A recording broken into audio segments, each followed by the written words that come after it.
Okay, so you're asking question number 2. What is question number 2, JD? Right. Question number 2 is, why hasn't the problem been solved historically? Why hasn't the problem been solved historically? We have to look back at the other players in the industry, or if this industry has emerged as of late. There are new industries that are always emerging, especially in technology. So if we look back and we see historically what's happened to lead this person continuously into this story. In other words, the plateau of progress. Why hasn't the plateau of progress been solved? The main story that we tell in the VIP coach.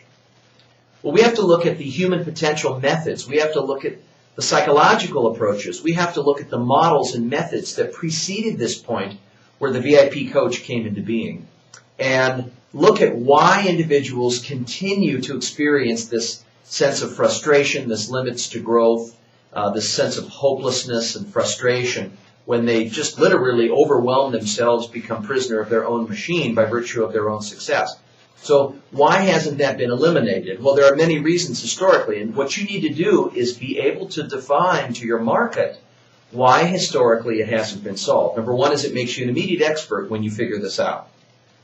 Number 2 is it has a lot of integrity to be able to say, you know, this hasn't been solved, and there's some very good reasons why it hasn't been, and here's why.